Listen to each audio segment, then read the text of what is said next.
Reinhard Heydrich was one of the most powerful and most feared figures in Nazi Germany, the architect of the Holocaust, the head of the Reich Security Main Office, and from September 1941 until his death in June 1942, the acting Reich protector of Bohemia and Moravia, the Nazi administrator of occupied Czechoslovakia. During his 9 months in Prague, Heydrich ruled with a combination of brutal terror and calculated propaganda, crushing Czech resistance while simultaneously attempting to win cooperation from Czech workers through selective benefits. He lived in extraordinary luxury and privilege, residing in a confiscated villa that symbolized Nazi occupation and the subordination of Czech sovereignty to German power. When Czech and Slovak resistance fighters trained in Britain assassinated Heydrich in May 1942, inflicting wounds that killed him a week later, his death became one of the most significant acts of resistance against Nazi occupation and led to terrible reprisals, including the complete destruction of the village of Lidice. But what happened to Heydrich's villa in Prague after World War II ended? Was it destroyed, preserved, repurposed, or simply forgotten? How did Czechoslovakia and later the Czech Republic deal with this physical reminder of Nazi occupation and of one of the Holocaust's principal architects? Today we'll trace the history of Heydrich's Prague residence, from his occupation of it in 1941 through the decades after the war, examining its various uses, the controversies surrounding it, and what its story reveals about how societies deal with the architectural legacy of oppression and evil. This is a narrative about memory and forgetting, about how buildings associated with terrible crimes can be repurposed while never entirely escaping their dark histories, and about the ongoing challenges of deciding what to do with physical spaces that once housed monsters. To understand what happened to Heydrich's villa after the war, we must first understand the villa itself and Heydrich's occupation of it. The building in question is a large villa located in the Pankrak district of Prague, built in the early 20th century as a luxurious private residence. Before World War II, it belonged to a wealthy Czech industrialist who was forced to flee or surrender the property when Nazi Germany occupied Czechoslovakia in March 1939. The villa is an impressive structure in the style fashionable among the wealthy in early 20th century Central Europe, with multiple floors, elegant rooms, beautiful details, and extensive grounds.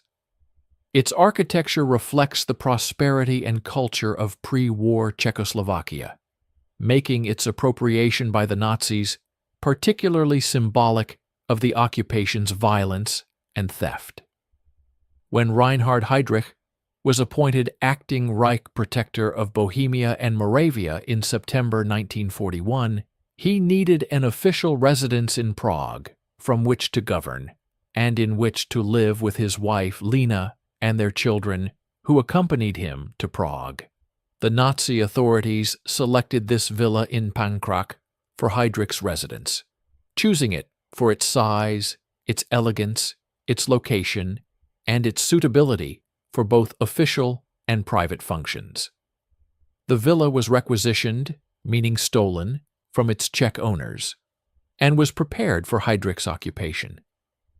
The building was furnished luxuriously with furniture and artworks, some specifically acquired for the purpose, and some likely looted from other sources, creating a residence suitable for one of the most powerful men in the Nazi hierarchy. Heydrich, his wife Lena, and their 3 children, Klaus, Heider, and Silke, moved into the villa and lived there from September 1941 until Heydrich's assassination in May 1942. For Heydrich, the villa served multiple functions.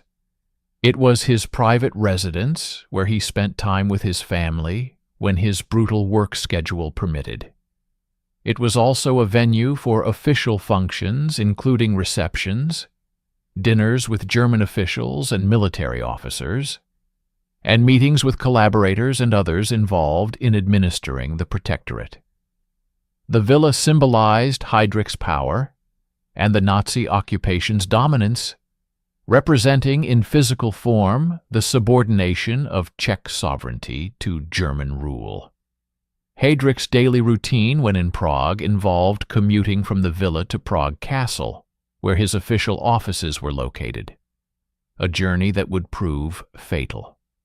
On May 27, 1942, as Heydrich was being driven from his villa in Pankrak to Prague Castle, his car was attacked by Czech and Slovak resistance fighters, Josef Gabčík and Jan Kubiš, who had been trained in Britain and parachuted into Czechoslovakia specifically to assassinate Heydrich. The attack occurred at a hairpin turn where the car had to slow down, providing the attackers with their opportunity. Gabčík's Sten gun jammed when he attempted to shoot Heydrich, but Kubiš threw a modified anti-tank grenade that exploded near the car, sending shrapnel and fragments into Heydrich's body. Initially, Heydrich seemed to have suffered only moderate injuries, and he was taken to a hospital, where doctors attempted to treat his wounds. However, infection set in, likely from fragments of the car's upholstery and from clothing that had been driven into his body by the explosion, and despite surgery and medical care, Heydrich's condition deteriorated. He died on June 4, 1942, exactly 1 week after the attack, at age 38. The Nazi response to Heydrich's assassination was massive and brutal, demonstrating the regime's reliance on terror to maintain control. Hitler ordered savage reprisals against the Czech population. The villages of Lidice and Ležáky were completely destroyed, their male populations executed, women and children deported to concentration camps or killed, and the villages themselves razed and removed from maps. Thousands of other Czechs were arrested throughout the Protectorate, and many were executed in the wave of revenge terror. The 2 assassins and several other Czech resistance fighters involved in the operation were eventually tracked to a church in Prague, where they died in a battle with SS troops, either killed in fighting or committing suicide to avoid capture. Heydrich was given an elaborate state funeral in Berlin, with Hitler, Himmler, and other top Nazi leaders in attendance, and he was eulogized as a fallen hero and martyr to the Nazi cause. But what happened to Heydrich's villa after his death, and particularly after the war ended? In the immediate aftermath of Heydrich's assassination, the villa continued to be used by Nazi authorities. It was not destroyed or abandoned, but rather was reassigned to other German officials working in the Protectorate administration. The building remained under German control until May 1945, when Soviet and American forces liberated Czechoslovakia, and when the Nazi occupation ended. As German forces retreated, and as the occupation collapsed, many buildings that had been used by Nazi authorities were abandoned, looted, or damaged, and the transition from German occupation to restoration of Czech control was chaotic. When Czechoslovakia was liberated in May 1945, the villa that had been Heydrich's residence was among the many properties that had been confiscated by the Nazis, and that now needed to be dealt with by the restored Czechoslovak government. The immediate post-war period in Czechoslovakia was characterized by enormous challenges, including rebuilding a devastated country, dealing with displaced populations, prosecuting collaborators, and confronting the trauma of 6 years of brutal occupation. The question of what to do with buildings that had been used by Nazi occupiers was not the highest priority, but it was nonetheless a question that required answers as the government reasserted control over state property and as decisions had to be made about utilization of buildings. The Heydrich villa's history after 1945 reflects broader patterns of how Czechoslovakia and later the Czech Republic dealt with the architectural legacy of Nazi occupation. Rather than destroying the building or treating it as a memorial to Nazi crimes, the decision was made to repurpose it for practical use by the restored Czechoslovak state. This pragmatic approach characterized the treatment of many Nazi-era buildings in Czechoslovakia and in other countries that had been occupied, reflecting the reality that destroying every building the Nazis had used would have been wasteful and impractical, and that repurposing buildings for new uses was a way to reclaim them from their association with occupation. In the years immediately after the war, the villa was used by Czechoslovak government agencies for various administrative purposes. The specific agencies and uses varied over the decades, but the building generally served as office space, meeting rooms, and administrative facilities for government ministries or for related organizations. This utilization allowed the building to serve practical functions while avoiding the creation of any kind of memorial or shrine that might commemorate Heydrich or Nazi occupation. The approach was to treat the villa as simply a useful building that happened to have a dark history, subordinating that history to current practical needs. During the communist period from 1948 to 1989, when Czechoslovakia was under Soviet influence and communist rule, the villa continued to be used for government purposes. The communist government's approach to historical memory emphasized resistance to Nazi occupation and celebrated the liberation by the Soviet Red Army, but it was less interested in preserving or memorializing the physical sites associated with Nazi occupation unless they served specific propaganda purposes. The Heydrich Villa did not fit into the narrative the communist government wanted to promote, as it was more a symbol of German occupation than of Czech or Slovak resistance or of Soviet liberation. Therefore, the building continued to be used practically for administrative purposes, without particular attention to its historical significance. The lack of public memorialization or even public acknowledgement of the villa's history during the communist period meant that for decades, many Czechs and international visitors did not know about the building's association with Heydrich. Unlike some sites associated with Nazi crimes that were preserved as memorials and museums, Heydrich's villa remained a functioning government building with no plaques, no historical interpretation, and no public access. This absence of memorialization reflected several factors, including the practical need for office space, the communist government's approach to historical memory, and perhaps also a desire to avoid creating any site that might attract neo-Nazis or that might seem to commemorate rather than condemn Heydrich and the occupation. After the Velvet Revolution of 1989 that ended communist rule in Czechoslovakia, and that led to the establishment of democratic governance, and particularly after the peaceful dissolution of Czechoslovakia into the Czech Republic and Slovakia in 1993, attitudes toward historical memory and toward sites associated with the Nazi occupation began to evolve. The post-communist Czech Republic has been more open about confronting difficult aspects of its history, including the occupation years, and there has been more public discussion about how to remember and interpret sites associated with Nazi rule. However, the Heydrich Villa has remained relatively obscure, even in this changed environment.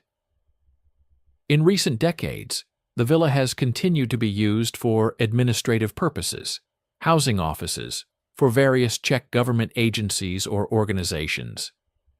The building is not open to the public and remains a functioning workplace rather than a museum or memorial site.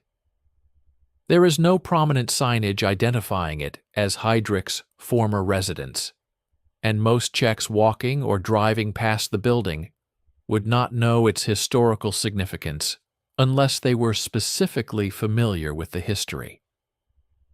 This continued practical use without prominent memorialization reflects an approach that treats the building as having historical interest, but not as a site that requires special treatment, or that should be preserved specifically because of its association with Heydrich. The question of whether the Heydrich Villa should be more prominently identified, interpreted, or even converted into a museum or memorial has been debated occasionally by Czech historians, journalists, and activists interested in historical memory. Those who argue for greater recognition and interpretation of the site contend that it has educational value, that acknowledging what happened there contributes to understanding the occupation period, and that ignoring or hiding the site's history is a form of historical amnesia. They suggest that at minimum, a plaque or marker should identify the building's history, and some have proposed more extensive interpretation, including possibility of museum exhibits or educational programs focused on the occupation and on resistance to it. However, there are also arguments against prominent memorialization of Heydrich's villa. Some contend that creating any kind of memorial or tourist destination associated with Heydrich risks glorifying him or attracting neo-Nazis and other extremists who might view the site as a place to pay homage to a Nazi leader. This concern is not theoretical, as various sites associated with Nazi leaders in Germany and elsewhere have struggled with the problem of neo-Nazi tourism and with inappropriate veneration by extremists. There is a genuine tension between the educational value of preserving and interpreting such sites and the risk that they might be misused by those who admire rather than condemn the historical figures associated with them. Another argument against special treatment of the Heydrich Villa is that it was simply Heydrich's residence rather than a site where specific crimes were committed. Unlike concentration camps where millions were murdered, or like the site of the Wannsee Conference where the Holocaust was coordinated, Heydrich's villa was primarily his home, and only secondarily a site of official functions.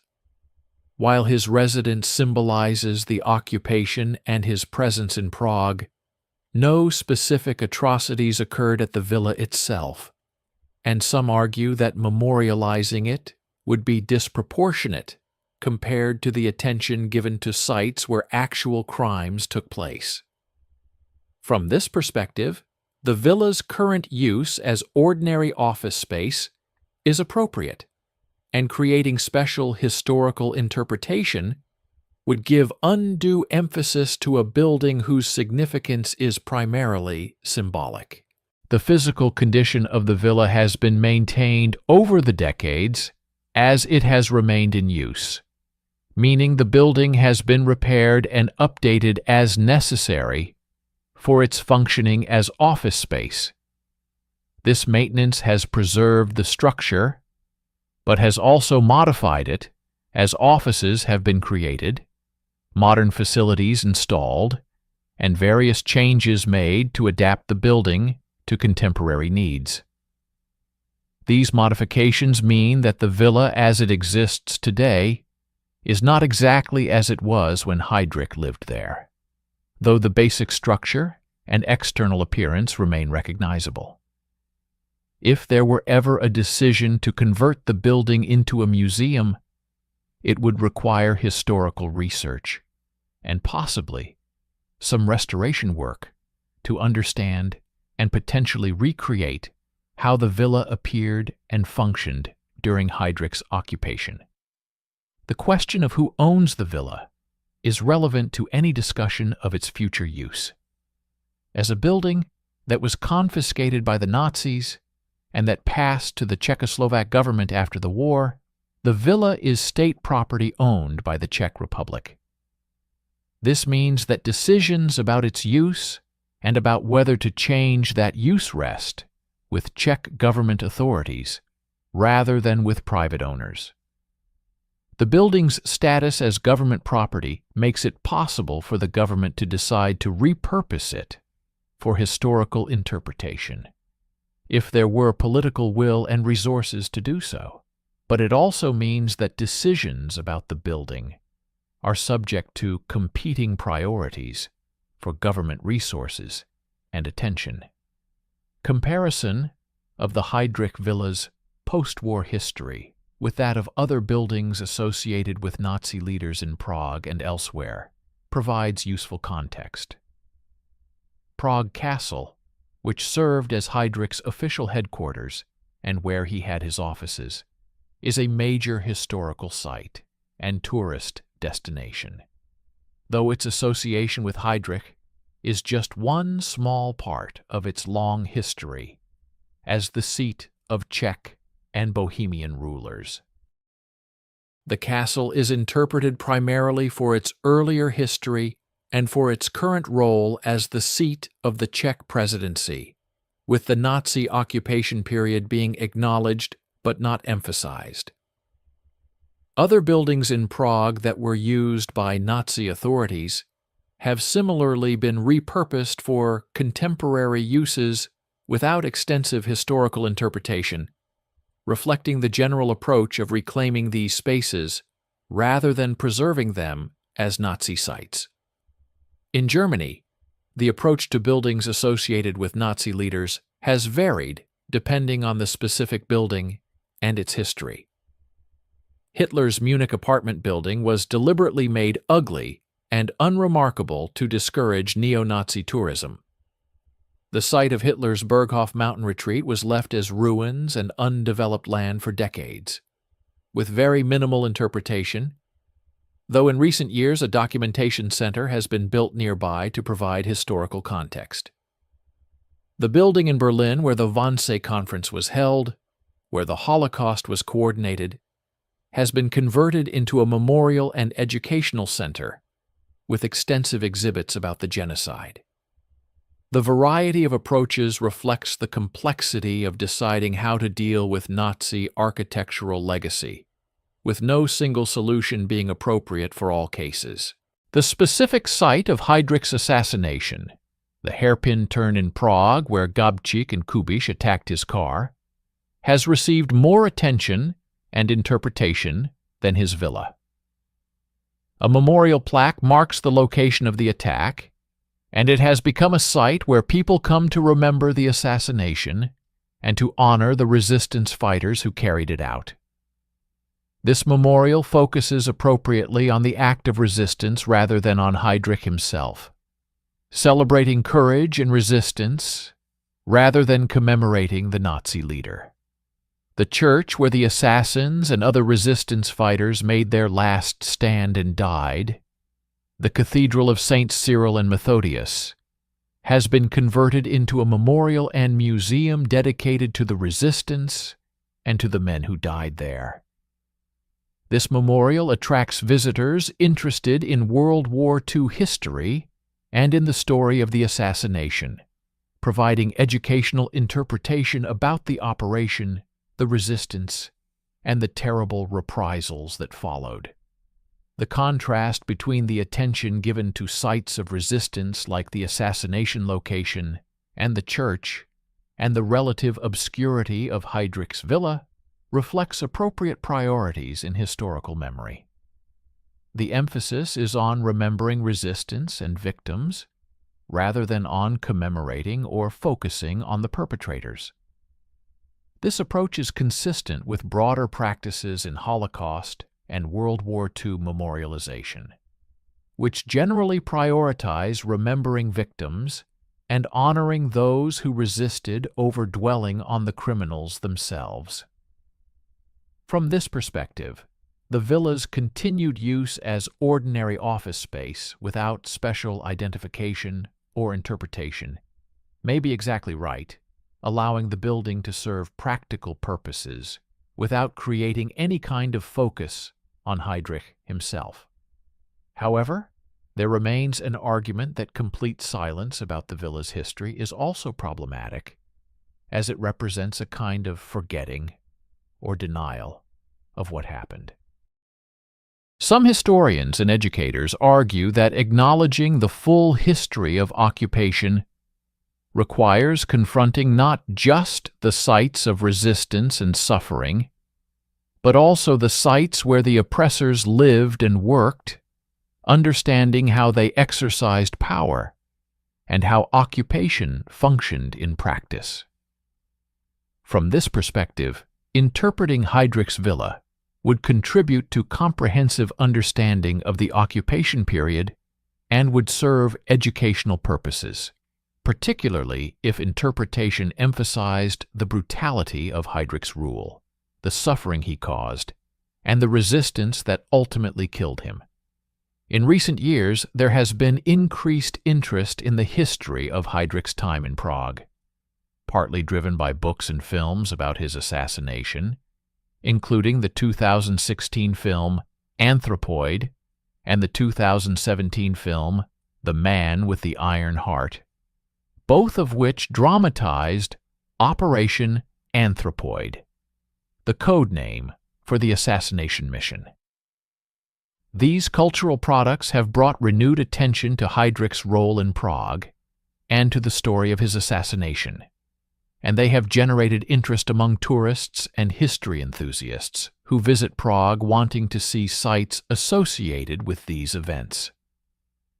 Some of these visitors seek out Heydrich's former villa, though they find an unmarked office building with no public access or interpretation, which can be disappointing for those interested in the history, but also appropriate in that it avoids any glorification. The ethical and practical questions about what to do with buildings associated with historical criminals extend beyond Heydrich's villa to numerous other cases. Throughout Europe and beyond, societies have struggled with how to handle the architectural legacy of Nazism, of other fascist regimes, of communist dictatorships, and of colonial oppression.